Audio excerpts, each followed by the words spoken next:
प्रभु भला है और उसकी करुणा सदा सदा की है। यहोवा का धन्यवाद दे प्रियो, इस सुंदर और पवित्र समय के लिए जो फिर एक बार परमेश्वर ने अपनी योजना और अपने आशीष को देने के लिए अपनी योजना में रखकर मुझे और आपको दिया है।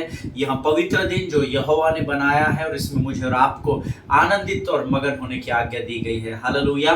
मैं यहोवा का धन्यवाद करता हूँ इस सुंदर समय के लिए, क्योंकि परमेश्वर की उपस्थिति फिर एक बार हमारे मध्य में है और परमेश्वर फिर एक बार हमारी ओर अपनी आंखों को लगाकर है। हालेलुया। वो हमसे फिर एक बार इस स्थान पर बातचीत करने के लिए उपस्थित है और मैं यहोवा का धन्यवाद देता हूँ। जिस विषय को लेकर हम पिछले कुछ दिनों से अध्ययन कर रहे हैं, परमेश्वर लगातार लोगों के जीवनों पर आशीष उंडेलता चला जा रहा है, इसलिए मैं यहोवा का धन्यवाद करता हूँ। आप में से बहुत सारे लोगों की गवाहियाँ इस अध्ययन के द्वारा मुझ तक आ रही है, इसलिए मैं प्रभु की महिमा करता हूँ, उसकी स्तुति उसकी प्रशंसा करता हूँ। और आज एक बार फिर अपने विश्वास योग्यता के साथ स्वर्ग का परमेश्वर यहोवा मेरे और आपके बीच में है, ताकि हम उसकी वाणी को सुन सके और उस वाणी को सुनने, सीखने और समझने के द्वारा हम अपने जीवन के लिए और हमारे द्वारा अन्य लोगों के लिए आशीष और आदर का कारण बन सके। हालेलुया। प्रभु भला है। और कल जो हमने अध्ययन किया था, इनफैक्ट परसों जो हमने अध्ययन किया था, उसके द्वारा बहुत सारे लोगों को परमेश्वर ने आशीष दी। मैं यहोवा का धन्यवाद देता हूं। और आज इससे पहले कि हम फिर एक बार उसी अध्ययन में अपने वचनों की ओर बढ़ेंगे, हम एबिलिटी और विलिंगनेस के बारे में सीख रहे थे, क्षमता और इच्छा, इस विषय में हम लोग सीख रहे थे। और किसी ने मुझसे कहा कि बहुत प्रैक्टिकली आपने उस अध्ययन को प्रचार किया है पास्टर जी, और बहुत आसानी से हमको वचन समझ में आया है। और मैं प्रभु का धन्यवाद देता हूं कि आप लोग वचनों के प्रति गंभीर है, और जो गंभीर है वो उसके परिणामों को भी गंभीरता से भुगतेंगे। हालेलुया। जो परमेश्वर का आदर करते हैं, जो प्रभु के राज्य और उसके वचनों के प्रति गंभीर होते हैं, सारा स्वर्ग उनकी सहायता के लिए तत्पर होता है। आमीन। आज हम फिर एक बार कुछ वचनों को पढ़कर हमारे आज के अध्ययन की शुरुआत करेंगे। और आज हमने पढ़ने के लिए जो वचन चुने हैं वो पाए जाते हैं भजन संहिता 84 और उसके 9 से लेकर 12 वचन हम पढ़ेंगे। भजन संहिता 84 उसके 8 से लेकर 12 वचन हम पढ़ेंगे। The book of Psalms chapter 84 verses 7 to 12 we are going to read. और मैं पूरा विश्वास करता हूँ मेरा पवित्र शास्त्र मेरे सामने रखा हुआ है और आपका भी पवित्र शास्त्र लेकर ही आप अध्ययन को बैठे हैं, ऐसा मैं विश्वास करता हूँ। सो द वर्ड सेज, वे बल पर बल पाए जाते हैं, उनमें से हर एक जन सिय्योन में परमेश्वर को अपना मुंह दिखाएगा। हे सेनाओं के परमेश्वर यहोवा, मेरी प्रार्थना सुन। हे याकूब के परमेश्वर, कान लगा, क्योंकि तेरे आंगनों का नहीं, हे परमेश्वर, हे हमारी ढाल, दृष्टि कर और अपने अभिषिक्त का मुख देख, ऐसा वचन में लिखा है। आमीन। क्योंकि तेरे आंगनों में का एक दिन और कहीं के 1000 दिन से उत्तम है। दुष्टों के डेरों में वास करने से मैं अपने परमेश्वर की भवन की डेवड़ी पर खड़ा रहना ही मुझे अधिक भावता है। हालेलुया।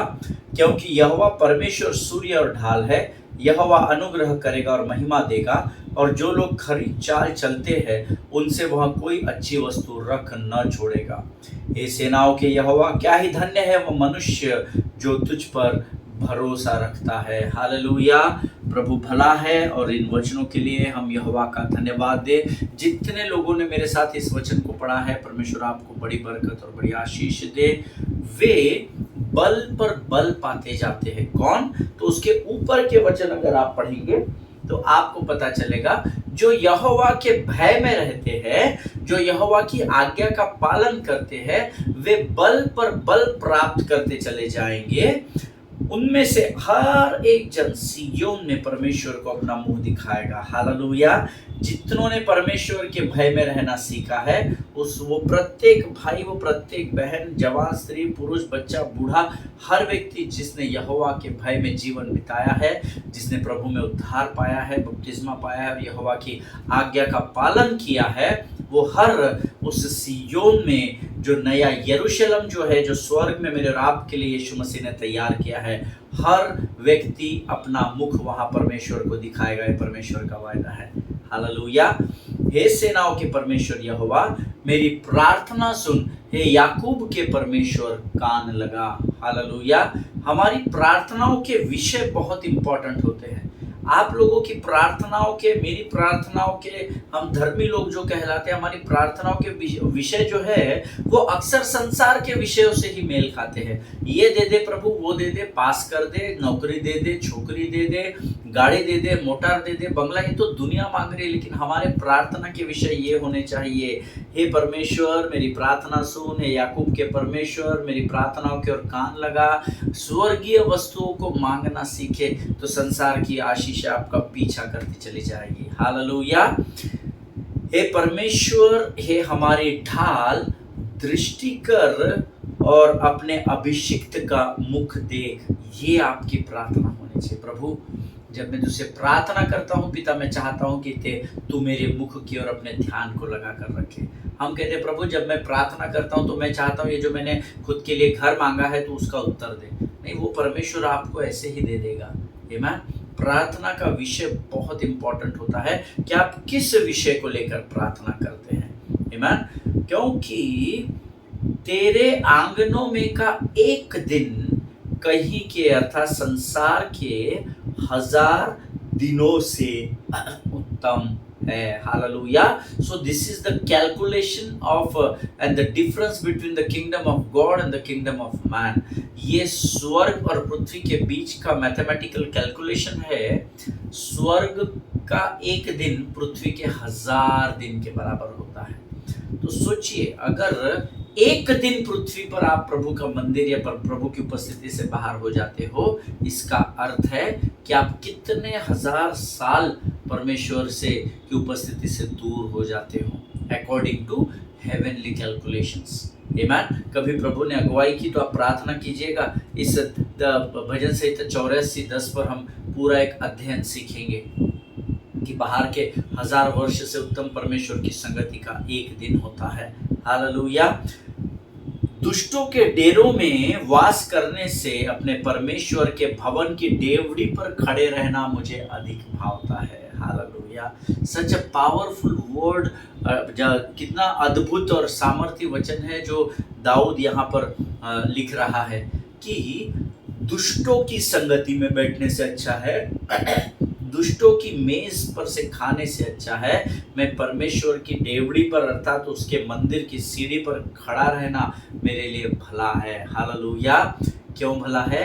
क्योंकि जब आप दुष्टों की संगति में रहेंगे तो आप दुष्टता की ओर बढ़ेंगे, लेकिन आप भले ही मंदिर के बाहर, अंदर नहीं, बाहर उसके सीढ़ियों पर भी खड़े पाए जाएंगे तो भी आप परमेश्वर के अनुग्रह से मामूर किए जाएंगे। हालेलुया। आमीन। उसके आगे का वचन कहता है, क्योंकि यहोवा परमेश्वर सूर्य और ढाल है, यहोवा अनुग्रह भी करेगा और महिमा देगा। हालेलुया। वो सूर्य है, वो ढाल है।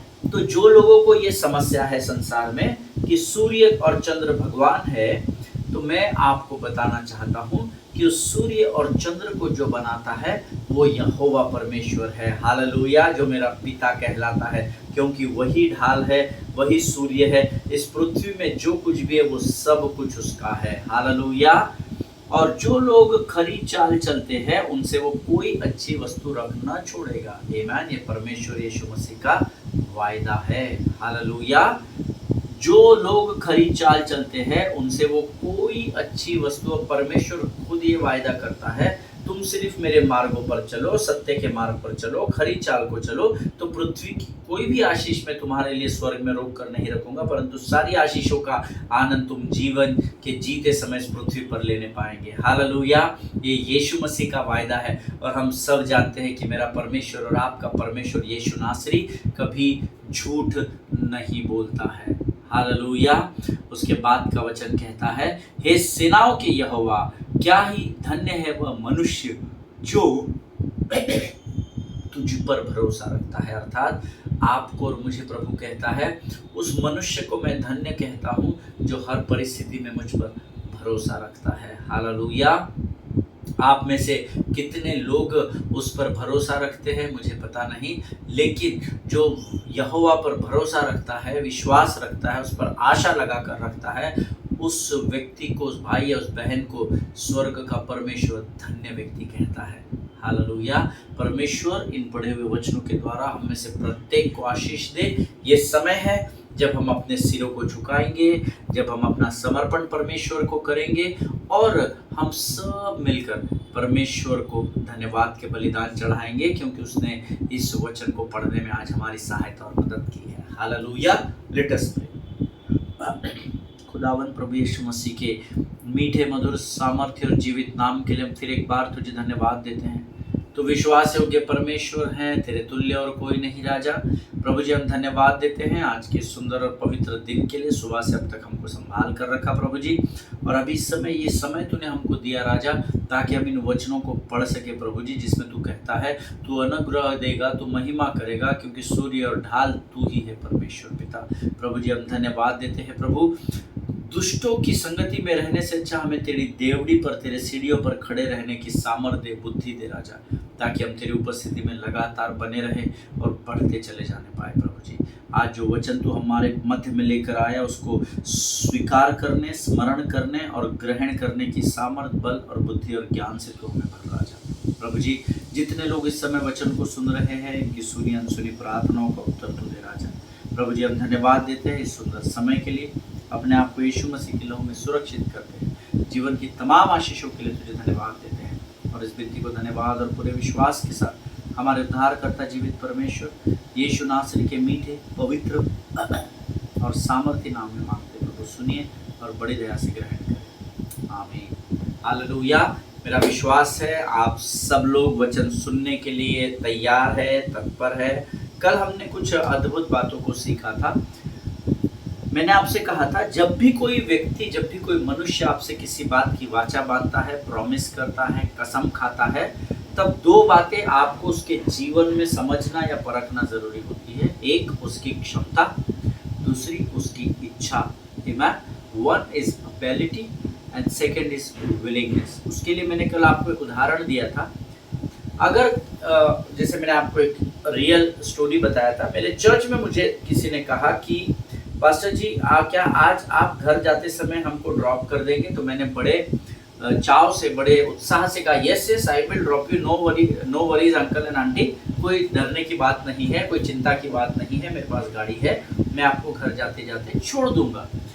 जब मैं उनसे इस बात को कर रहा था तो किसी ने मुझे उस बात को करते हुए सुना, और जब मैं बाकी लोगों से कलीसिया में मिलने लगा तो किसी ने मुझसे कहा, पास्टर जी आप जानते हैं कि अंकल आंटी रहते कहाँ पर है? मैंने कहा नहीं, लेकिन उन्होंने मुझसे कहा ब्रदर कि घर छोड़ना है, आज उनके पास गाड़ी का प्रयोजन नहीं है और मैंने उनसे वायदा किया है कि मैं उनको छोड़ दूंगा। तो उन्होंने कहा, पास्टर जी आपका घर उत्तर में है, उनका घर दक्षिण में है, और अपनी कलीसिया से उनका स्थान 35 से 40 किलोमीटर दूर तक है। और जब मैंने वो सुना तो मुझे समझ में नहीं आया अब मैं कैसे उनको मना करूं, क्योंकि मुझे लगा शायद वो मेरे एरिया में रहते होंगे, इसीलिए शायद उन्होंने मुझे बोला कि हमको ड्रॉप कर दो। लेकिन वो तो पूरा अपोजिट साइड में, वो भी 35-40 किलोमीटर्स दूर रहते हैं। और फिर मैं सोचने लगा कि अभी तो बड़ा वियर्ड लगेगा अगर मैं इनको मना कर दूंगा, और मैं प्रार्थना करने लगा और मैं सोच रहा था अपने मन में मैं क्या करूं। But then the spirit of the lord spoke to me very clearly, जाकर उन्हें सत्य परिस्थिति बता। और मैं उनके पास गया और उन्होंने कहा, uncle aunty I am so sorry, मुझे पता नहीं था आप उस साइड रहते, मुझे लगा आप मेरे एरिया में कहीं रहते हैं या इस रोड पर कहीं रहते हैं, इस पश्चिम विभाग में कहीं रहते हैं। तो उन्होंने कहा कोई बात नहीं, हम और किसी से प्रयोजन की उम्मीद करते हैं, या हम किसी और से पूछते हैं कि अगर उस तरफ कोई जा रहा है और हमें ड्रॉप कर दे। अब यहाँ पर मैंने उनको प्रॉमिस तो कर दिया, इसीलिए मैं आपको बता रहा था कि जब कोई आपको प्रॉमिस करता है तो इस बात को ध्यान दीजिएगा। मैंने प्रॉमिस तो कर दिया, पहले मैं छोड़ दूंगा। मेरे पास एबिलिटी थी, है ना, मेरे पास ये योग्यता थी या ये क्षमता थी कि मैं उनको छोड़ सकूं। क्यों? क्योंकि मेरे पास गाड़ी थी, तो मैं उनको कोई साइकिल पर छोड़ दे तो जा नहीं रहा था, ट्रिपल सीट या बाइक पर। मेरे पास 4 व्हीलर थी और मुझे लगा कि मैं उनको छोड़ दूंगा, तो मेरे पास क्षमता थी। लेकिन जैसे ही मुझे पता चला वो अपोजिट साइड में 35 से 40 किलोमीटर रहते हैं, तो क्या हुआ, मेरी इच्छा समाप्त हो गई। हालेलुया। सो जब भी कोई आपको प्रॉमिस करता है तो उसके पास दोनों चीजें होनी चाहिए, क्षमता और योग्यता, या क्षमता और इच्छा होनी चाहिए। अब मेरे पास क्षमता तो थी कि मैं उनको ड्रॉप कर सकूं। मेरे पास साधन था, लेकिन मेरी इच्छा समाप्त हो गई थी क्योंकि वो एकदम ही अपोजिट साइड में रहते थे। अगर इसी को मैं फ्लिप कर दूं, है ना, अगर I am sometimes what happens, you know, I am able to do it, I am but I am not willing, you know. So यहाँ पर क्या हुआ, मैं कर सकता था पर मेरी इच्छा नहीं थी। जैसे मुझे पता चला कि वो अपोजिट साइड में रहते। अब आप शायद, आप में से बहुत सारे लोग सोच रहे होंगे कि आप पास्टर है, आपकी जिम्मेदारी है, ये है वो है। नहीं नहीं, मैं वो ऐसा वो वाला पासबान में नहीं हूँ। सो मुझे उस कैटेगरी में मत रखिएगा। मैं बहुत स्ट्रेट फॉरवर्ड हूँ और बहुत प्रैक्टिकल काम करता हूँ। और मुझे ऐसा लगा उनको कहते वक्त कि नहीं, ये बहुत ही अपोजिट साइड बहुत ही लंबा रहते हैं, तो मैंने आउट राइटली उनको बोला कि आप दूसरा प्रयोजन कर लीजिए। अब आप कहेंगे आप पासबान है, आपका काम है चरवाओं की सुधि लेना, ये वो। यहाँ पर हम आत्मिक बात नहीं, बहुत प्रैक्टिकल बात को मैं आपको उदाहरण के द्वारा समझा रहा था। Amen? Now, here what happened? I was able to do it, but I was not willing when I came to know that they stayed 35-40 kilometre opposite side, है ना, वो एकदम विरुद्ध दिशा में 35-40 किलोमीटर रहते हैं। हो सकता है 2-3-5 किलोमीटर पर रहते तो शायद मैं उनको ड्रॉप भी करा था, पर बहुत लंबा था, इसीलिए मैंने उनको आउटराइटली मना कर दिया। अगर इसी बात को हम फ्लिप कर दे, अब क्या हुआ, यहाँ पर मेरे पास एबिलिटी है, क्षमता है, पर मेरी इच्छा नहीं थी जब मैंने सुना इतना दूर डिस्टेंस है। अगर हम इसको फ्लिप कर दे, दूसरा उदाहरण, अगर आप में से कोई मुझसे कहे कि पास्टर साहब, हाँ जी बोलिए ब्रदर, बोलिए सिस्टर, कैसे है, क्या है, पास्टर साहब एक अर्जेंट काम था, हाँ बोलिए ना सिस्टर, बोलिए ना ब्रदर, पास्टर साहब अर्जेंट मुझे 2 लाख रुपए चाहिए थे। तो being a man of God, मैं आपसे ये पूछता कि ऐसा क्या इमरजेंसी आ गई ब्रदर, इतना बड़ा रकम आपको चाहिए, तो आप जो भी आपकी बात बताते, और शायद मुझे आप पर दया भी आती, तरस भी आता, और मुझे ऐसा लगता कि नहीं यार, मेरी इच्छा तो है इनको 2 लाख रुपए देने की, क्योंकि सच में बहुत कठिनाई में है, हो सकता है कोई मेडिकल इमरजेंसी या कोई भी समस्या। और अब यहाँ पर क्या है, here I am willing to give you, मैं यहाँ पर चाहता हूँ कि मैं आपको 2 लाख रुपए से मदद करूँ, but I am not able, या आप, मेरे अंदर वो एबिलिटी नहीं है, क्षमता नहीं है, मेरे पास 2 लाख रुपए नहीं है कि मैं फटाक से निकाल कर आपको दे सकूं। अब ये दोनों अलग अलग बातें हैं। पहले उदाहरण में मेरे पास क्षमता थी कि मैं आपको ड्रॉप कर सकूं, पर मेरी इच्छा नहीं थी। दूसरे उदाहरण में आपने मुझसे कुछ अमाउंट मांगी, 2 लाख रुपए, 5 लाख रुपए मांगे। अब सच में जब मैंने आपका रीजन सुना, मेडिकल इमरजेंसी, ये करना है वो करना है, जो भी अनअवॉइडेबल सर्कमस्टांसेस थे, अब यहाँ पर मेरी इच्छा तो बड़े हृदय से है कि मैं अपने कलीसिया के लोगों की, मसीह की देह की मदद करूं, but I am not able here to help you out. Why? Because मेरे पास यहाँ पर क्षमता नहीं है आपको 2 लाख रुपए देने की। इसीलिए मैंने आपसे कहा कि जब भी कोई आपसे प्रॉमिस करे तो 2 things are very important, ability has to be there and willingness has to be there. अब ये दोनों अलग अलग उदाहरण हैं। पहले में मेरे पास क्षमता थी पर इच्छा नहीं थी, दूसरे में मेरी इच्छा तो है आपकी मदद करने की, पर मेरी इतनी योग्यता या इतनी क्षमता नहीं कि मैं आपके लिए उस कार्य को कर सकूं। Hallelujah. So with every promise you get to ask that they are able and are they willing to do that। आपको हर वचन को जब आप किसको देते हैं ना, जब आप देते हैं तो आपको दोनों चीजें चेक करनी है। जब सामने वाला आपको किसी बात के लिए प्रॉमिस करता है तो आपको ये चेक करना भी चेक करने की जरूरत है कि क्या उनके अंदर सच में वो क्षमता है ना। अब आप एक राह चलते गरीब आदमी को, जिसका खाने का ठिकाना, रहने का ठिकाना नहीं, उसको आप बोलोगे मुझे 5 लाख दो, तो वो क्या करेगा, वो आपको देखकर हंसेगा, मूर्ख समझेगा। So whenever somebody promise you or you promise to someone, check your ability and willingness। Amen? अपनी क्षमता और अपनी इच्छा को जरूर चेक करना। और यहाँ यीशु के पुनरुत्थान के खासियत है जो अध्ययन हम कर रहे हैं। मेरा पूरा विश्वास है कि आपको अध्ययन हम कौन सा कर रहे हैं ये जरूर मालूम होगा। लूका रचित सुसमाचार उसका 24 अध्याय उसके 13 से 32 वचनों को हम पढ़ रहे हैं। ठीक है। सो मेरा विश्वास है कि आप इस बात को समझ रहे हैं जो मैं आपसे कह रहा हूँ। अब यहाँ पर यीशु के पुनरुत्थान की एक खासियत है। इम्माउस के मार्ग पर क्लियोपास और उसका दोस्त जा रहा है, इनकी आशा मर चुकी है और ये तीसरे दिन यीशु मसीह के मरने के तीसरे दिन अर्थात इतवार को ये लोग यरूशलेम छोड़कर इम्माउस के मार्ग पर चले जा रहे हैं। इनकी आशा मर चुकी है और यहाँ पर पुनरुत्थित हुआ यीशु मसीह इनके सामने प्रकट होता है और यहाँ पर यीशु के पुनरुत्थान की एक खासियत है। The resurrection of Jesus Christ confirms you to number 1। जब यीशु मसीह के पुनरुत्थान की बात आती है तो यीशु मसीह आपको एक चीज की खातिरी देता है, कंफर्मेशन देता है। See, write it down those who are writing the notes. God is willing, क्योंकि जैसे हमने अभी आपको क्षमता और इच्छा की बात बताई। सो गॉड इज विलिंग हियर। यीशु के पुनरुत्थान की एक खासियत है कि वो उसकी इच्छा है कि वो आपको हर प्रकार की आशीष दे। देखिए, गॉड इज विलिंग क्योंकि अगर परमेश्वर ने अपनी इच्छा से अपने इकलौते पुत्र यीशु मसीह को मेरे और आपके पापों और श्रापों के लिए भयंकर कलवरी की मृत्यु के ऊपर दे दिया, then surely God is also willing to do whatever God needs to do to bless your life. Hallelujah.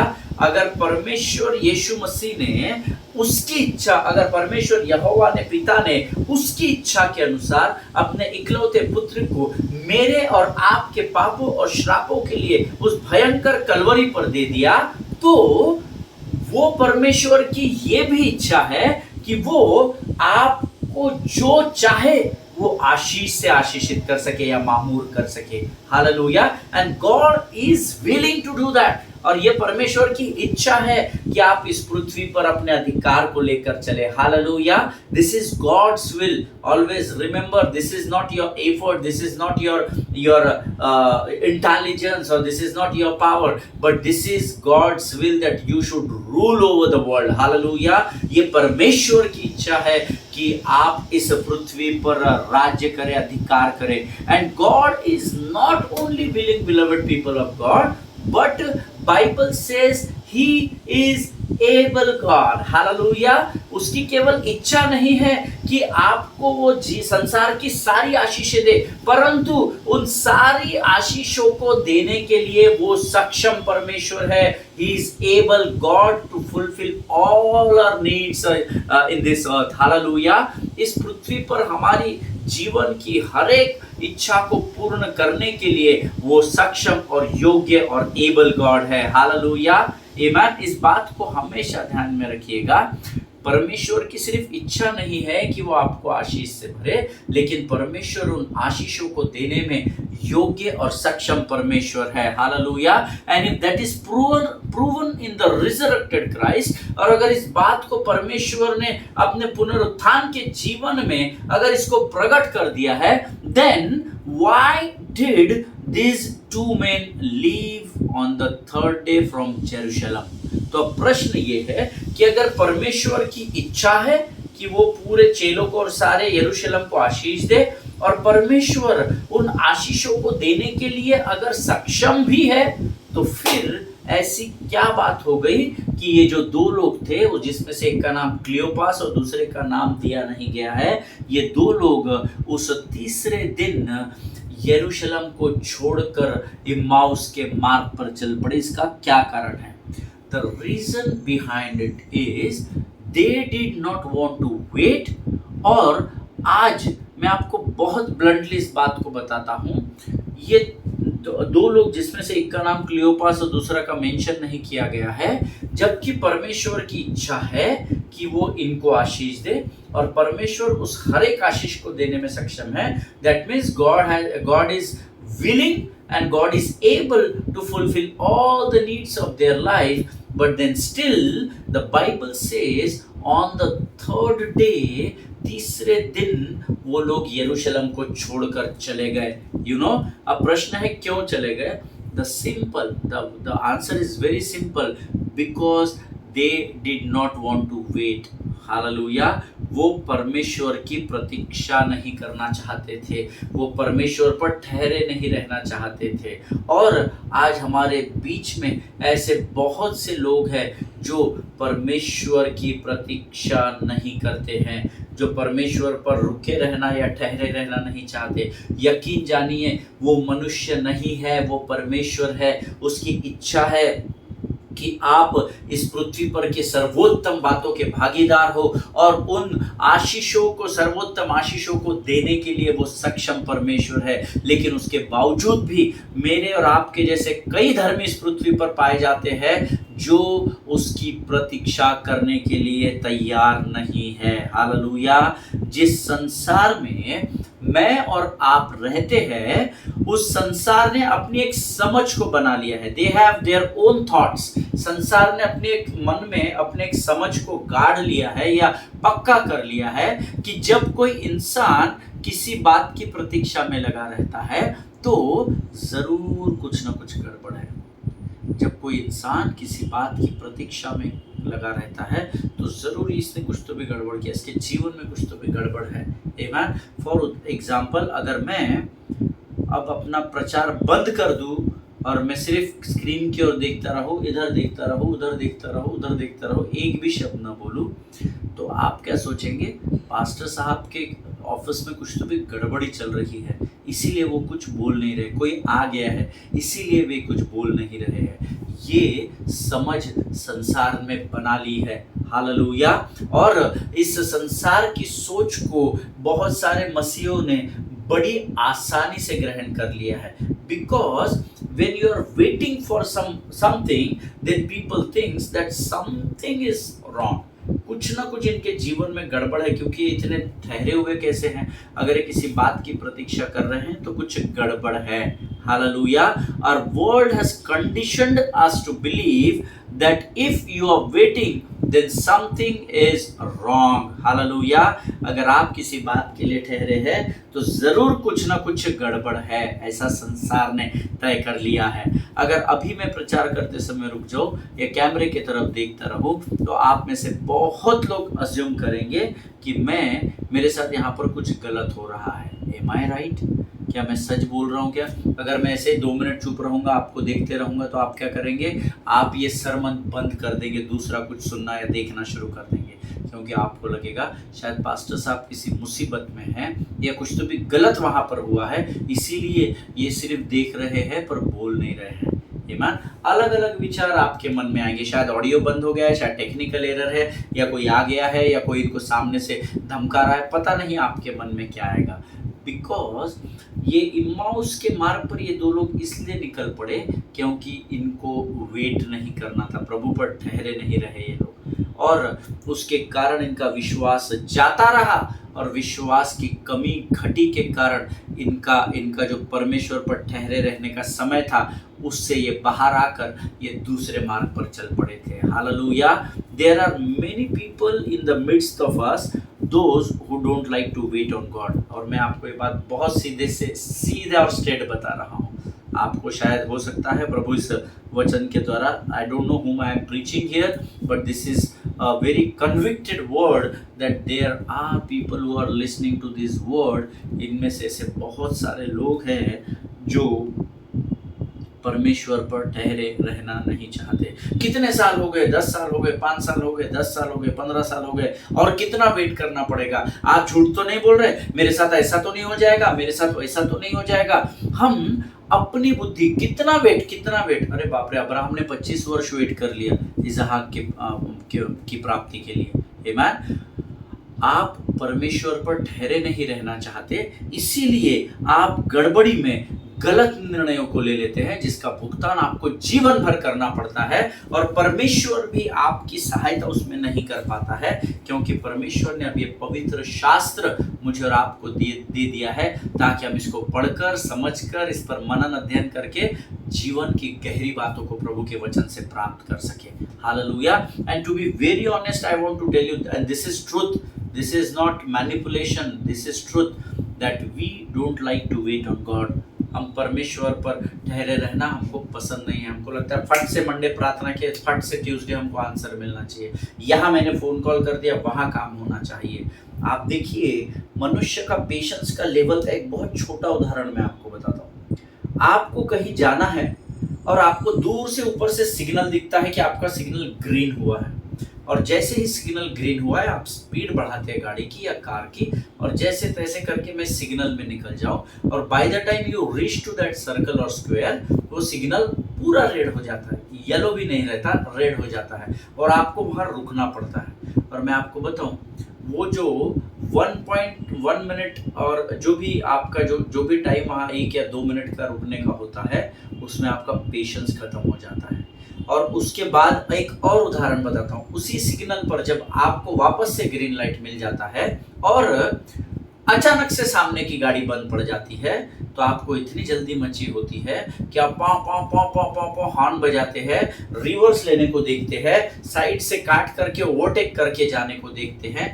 इससे ही अपने जीवन के पेशेंस का अंदाजा लगाइएगा। हालेलुया।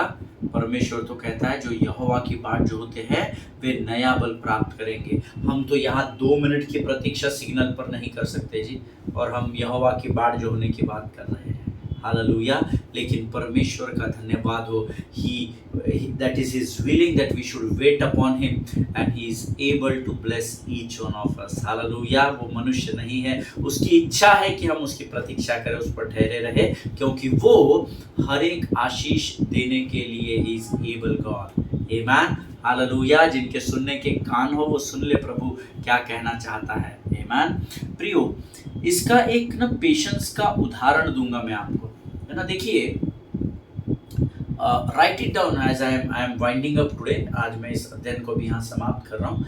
एक बात आप लिख लीजिए, your hope will always die when you have no ability to wait on the Lord. फिर से एक बार बताता हूँ, your hope will always die when you have no ability to wait on the Lord. Hallelujah. आपकी आशा हर बार उस समय कमजोर हो जाएगी या समाप्त हो जाएगी जब आपके अंदर परमेश्वर पर ठहरे रहने की एबिलिटी नहीं होगी, योग्यता नहीं होगी। आप अगर उसने सक्षम नहीं है कि आप परमेश्वर की प्रतीक्षा कर सके, तो आपकी आशा मर जाएगी। और आज टू बी वेरी ऑनेस्ट, हम में से बहुत सारे लोगों की बहुत सारी बातों में हमने अपनी आशा को खो चुके हैं। क्यों? क्योंकि हमारे अंदर परमेश्वर ने एबिलिटी दी है पर हमने उसका सटीक इस्तेमाल नहीं किया, और हम चाहते हैं कि सब कुछ आज के ज़माने के अनुसार इंस्टेंट होना चाहिए, और वो प्रार्थना का उत्तर न मिलने के कारण हमने कई स्थानों पर अपनी आशाओं को खो दिया है, हमने शत्रु के सामने गिव अप कर दिया है। But today through this sermon, through this study, I want to encourage each one of you, never lose your hope or faith in God. Hallelujah.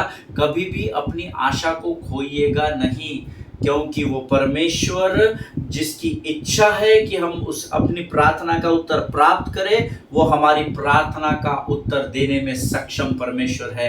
Only what we have to do is we have to wait upon the Lord. Hallelujah. Because those who will wait upon the Lord will renew their strength. That is the promise of the Lord. Hallelujah. Amen. परमेश्वर इन वचनों के द्वारा मुझे और आपको बड़ी बरकत और बड़ी आशीष दे। प्रियो, ये समय है जब हम आज अपने अध्ययन को यहाँ समाप्त करेंगे। इस ठहरे रहने का एक उदाहरण मैं आपको दूंगा, है ना। कल मैं आपको एक उदाहरण दूंगा। प्रार्थना करें कि कल जब हम यहाँ पर आए तो परमेश्वर सारी बातों को अपने नियंत्रण में रखे। हालेलुया। आइए इस समय हम धन्यवाद का बलिदान चढ़ाएंगे और धन्यवाद की प्रार्थना करेंगे। खुदावंद प्रभु यीशु मसीह के मीठे मधुर जीवित नाम के लिए हम धन्यवाद देते हैं। सच में प्रभु, आज तूने इन बातों के द्वारा हमें आशीष दी, हम धन्यवाद देते हैं। प्रभु, हम जानते हैं, we know the Lord that you are able God and you are a God of will, O Lord. We know that your will is for each one of us to bless us, Lord. And you know, Lord, and we know, Lord, that you are able God to bless us, Lord. प्रभु जी, हम धन्यवाद देते हैं क्योंकि तूने आज इन वचनों के द्वारा हमसे बातचीत की। जितनों ने सुना उन्हें आशीष दे राजा। कल जब हम फिर एक बार इकट्ठा हो, अपनी उपस्थिति को हमारे जीवन में बनाए रखना। जितनों ने सुना उन्हें आशीष दे। इस समय हम अपने आप को यीशु के लहू में सुरक्षित करते हैं और इस प्रार्थना को धन्यवाद और पूरे विश्वास के साथ हमारे उद्धारकर्ता जीवित परमेश्वर यीशु नासरी के मीठे पवित्र और सामर्थ्य नाम में मांगते पिता, सुनिए और बड़ी दया से ग्रहण करें। आमीन। हालेलुया। परमेश्वर आप सबों को बड़ी बरकत और बड़ी आशीष दे। इजराइल के लिए प्रार्थना करें। झारखंड के कुछ चरण पूरे हो चुके हैं, वहाँ 5 चरणों में मतदान होना है और महाराष्ट्र के मतदान हो गए हैं। मेरा विश्वास है आप सभी लोगों ने प्रार्थना की होगी और 23 तारीख को महाराष्ट्र सरकार के परिणाम आने पर है। प्रार्थना करें, आमीन, क्योंकि धर्मी जन की प्रार्थना के प्रभाव से बहुत कुछ हो सकता है। आमीन। हम कल फिर मुलाकात करेंगे। अपने पासवानों के लिए, उनके परिवारों के लिए जरूर प्रार्थना करें। सभी को जय मसीह की। God bless you all.